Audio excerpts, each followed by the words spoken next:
Bumblebee! Yes, Prime. Magpapatulong sana ako sa'yo. Meron kasing kumakalansing dito sa bandang likuran ko eh. Pwede bang pakicheck mo? May umangat lang na maliit na part dito. Ano ba iniintay mo dyan, Bumblebee? Ayusin mo na! Pero Prime, hindi ko expertise yan. Wala akong pake sa expertise mo. Ayusin mo na yan ngayon. Okay. Sige, sabi mo eh. Wait lang. Tagal naman ng batang yun. Sorry Prime, natagalan ako ah. Yeah, alam ko na yan. Here it goes. 1, 2... Ito na nga guys, ang toy na re-review natin for today. This is the Bayway TW1025A or the Tangway, the Wasp Warrior, aka Bumblebee from the Last Night. Tama ba? From the Last Night ito, no? And pag binili natin siya, ganitong klaseng packaging meron siya sa harap, and at the back, and at the side, and at the other side, and on top, and at the bottom. And pag na-unbox natin siya, ang kasama lang niya dito sa box niya is itong kanyang isang malaking manual. And as you can see here, nandito na yung ating Bumblebee na naka-clamshell pa. So right now, i-unclam na natin yan. So pag na-unclam natin siya, ito yung mga kasama niya na dito. First is meron siya ditong dalawang accessories na kanyang headgear. Check muna natin itong isa. Ito yung kanyang naka-mask na. Okay, alright. Yan yung details niyan. And yung isa pa niyang alternate head is itong kanyang naka-mask din pero kalahati na lang. Ito yung nagulpi na siya ni Prime. Yan. Kita na. And isa pa sa mga accessories niya, nandito yung kanyang gun. Very generic lang yung color, isang buo lang. Pero maganda naman, kahit pa paano yung design. And isa sa pinakagusto kong accessories nito is yung kanyang hammer. Nandito pa yung silhouette ng logo ng Autobots. Pero ang ganda ng details eh. Ganda ng details ng hammer na dito. Ayan, yung handle. Ayan. Okay. Now, let's proceed na sa ating main figure na si Bumblebee. Check natin yung kanyang details. Yellow na yellow siya. Check natin ang malapitan yung kanyang details. Yan yung head niya. Kuha naman yung head niya. Mukha talagang bungo si Bumblebee. Although, itong part na to, ratang pininturahan na lang kasi medyo darker yung yellow. Ayan. Yung details niya sa paa, sa side niya, sa likod, yon. Para siyang nakabanig sa likod. Hanggang ganyan na lang talaga eh. Wala na tayong magagawa dyan at unless ganyan mo ng konti, yan, pwede pa siguro pero nandiyan na talaga yung bulk ng kanyang mga panels sa likod. So para sa kanyang articulation, ang head ni Bumblebee is naka-ball joint. So meron siyang look up na ganyan and look down na ganyan. Pwede siya mag-look left and right. Pero hindi mo gaano marorotate kasi nakaharang na yung panel din sa likod. Pagdating sa balikat niya, yan ang kanyang creed moment with arms wide open. Hindi niyang maiangat yan ng ganyan. And maikot. Wala siyang any bicep rotation dyan. Although pwede mong ma-rotate ito sa elbow niya kasi naka-ball joint lang. Pagdating dito sa kamay niya, pwede mong ma-articulate niya ng ganyan. Yan. And ang maganda dito sa kamay niya, yung thumb niya na-articulate din yan. And itong pinakatatlong fingers niya dyan, yan. Pwede mong ma-fold din yan ng ganyan. Which is good. Pagdating sa waist niya, naro-rotate siya ng ganyan. Wala siyang any ab crunch. Pagdating sa legs niya, maganda ang kanyang Van Damme split. Split na split talaga siya. Yung kanyang high kick ay ganyan. Yung back kick niya, meron pa dapat eh. Pero parang medyo mahigpit yung pagkaka-ball joint nila dyan. Kaya medyo mahirap lang. Akala mo mapuputol na, pero hindi naman. Pagdating sa knees niya, may rotation siya dyan. And yung bent niya, knees, yan, ang kanyang bended knee. Pagdating dito sa part na to, may articulation siya dyan eh. Pero mamaya na yan sa kanyang transformation. Yun na yung parang pinaka-tiltage niya. Then, nabababa lang din yan dahil sa transformation niya mamaya. Pero, ganun lang yung articulation niya sa paa. And, para sa accessories ng Bumblebee natin na to, tanggalin muna natin ito. Yan, yung head niya. Makikita nyo naman na para may seam line dyan. Yan lang yung part na tatanggalin niya. Yan, dahan-dahan. Yan, makikita nyo yung mata niya naiwan doon. Pero itong pinaka-mask niya, yan, butas yun. So, i-try muna natin itong kanyang half mask. Okay? And then, pag kinabit mo yan dyan sa kanya, yan, o, diba? Ganyan na ganyan sa movie. Try naman natin yung kanyang full mask. Yan, yan ang itsura ni Bumblebee sa kanyang battle mask. Battle ready na siya. Ikabit naman natin yung kanyang Bumble gun. Medyo mahirap ikabit yung Bumble gun niya kasi parang walang peg na pagkakabitan. Parang isisiksik mo lang talaga siya. Para pew pew, bang bang, pew pew, bang bang. And then ang kanyang pamatay, mace o ang kanyang hammer, tapos sisigaw siya. Now let's proceed na sa kanyang transformation. To start is, i-open lang muna natin yan, and i-open lang din natin yan, and then open natin tong window niya sa bandang likod. Open lang din tong kabila. Yan, and then i-open mo na rin tong pababa. So ganyan dapat ang itsura niyan. And then iikot natin siya. And then ganun din dito sa kabila, i-rotate lang din natin pag ganyan. So pagdating dito sa likod niya, itong panel naman na to, i-rotate na rin natin yan, paangat ng ganyan, ganyan din dito sa kabila. Okay, and then pag na-rotate mo na yan, dalawang yan, i-fold na natin yan sa side, pag ganyan naman. And then itong sa may bandang gulong niya, fold na natin yan, kasi parang ito yung bubuo nung back card niya. Okay, so ganun din dito sa kabila, i-fold mo muna itong sa may gulong para yun yung magbubuo yung parang back part ng sasakyan niya. And pag ganyan na itsura niya, pwede mo nang i-fold all the way doon. Okay? So, itong panel na to, yun yung magmi-meet dyan. Doon naman siya pupunta. Doon, sa may peg hole niya na yun doon. So, ganoon din sa kabila. I-fold mo na all the way. And then, magmi-meet siya dito sa panel na to. Doon siya ulit. Magpe-peg. Yan. Ganyan na siya.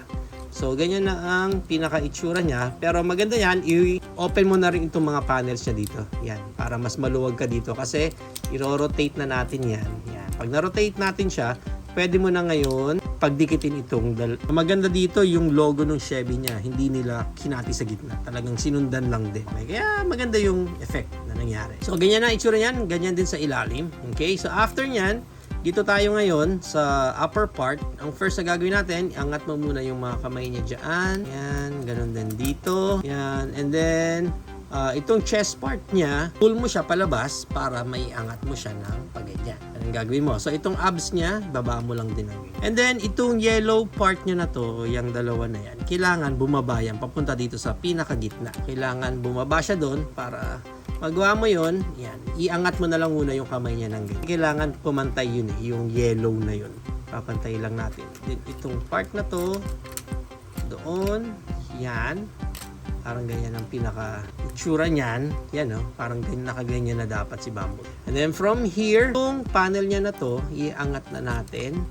Yan. Angat mo na rin ito. Yan. Itong chest part niya na to, itong chest part niya, i-open na natin yan. Pag ganyan. Pero dapat ito is nakapatong yan doon sa pinaka-head niya. Yan. Pag ganyan dapat ang itsura niya. Angat muna natin yan dyan. And then itong mga kamay niya, ikot mo yan ng ganyan.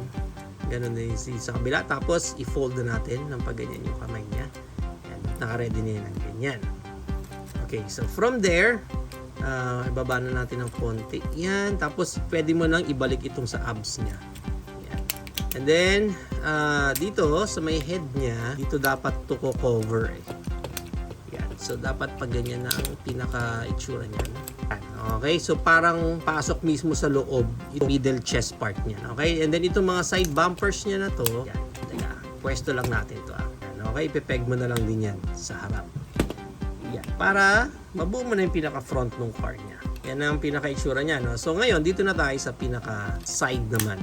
Yung mga pinto niya, i-open mo na lang din ito, part na to, i-open mo na lang yan. Yan. No? Then, everything will follow naman na accordingly doon sa mga pegs niya. Okay, so ganun din dito sa babang part ng sasakyan niya. Maganda yan pag sabihin yun eh. Kasi ang mahirap dito sa ganito, minsan, unahin mong mapeg itong lahat ng side na to. Pero, yung pala, pagdating dito sa kabilang side, kailangan sabay mo pala silang i-peg. So, no choice ka, natanggalin na naman yung kabila. Ano na lang talaga, susundan mo na lang yung mga seam lines niya, yung mga pegs niya, kung saan siya ikakabit.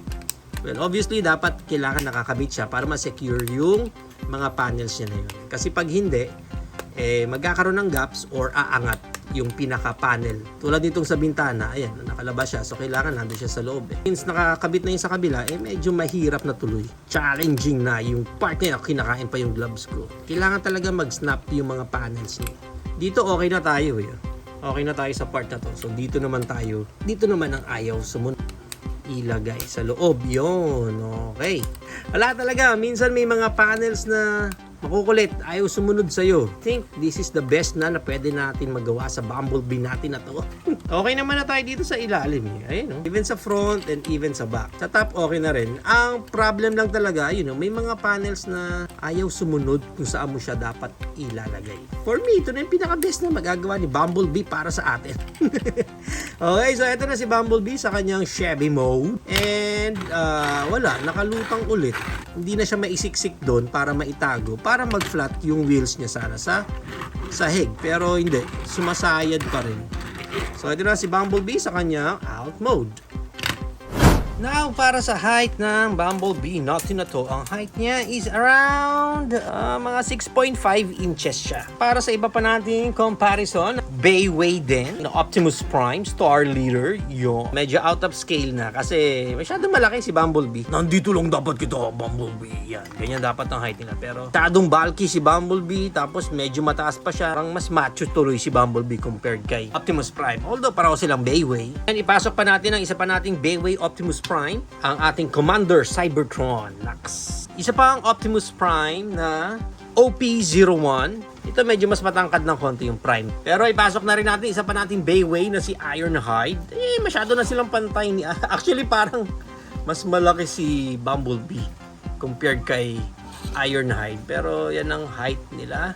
Then, pasok na rin natin ang ating Battle Trap from ROTB din. Ang ating Shape-Shifting Jeep Formation Series. QT01 naman siya. Ano ba naman mga name ng mga knock-off na to? Okay, so yan ang ating size comparison.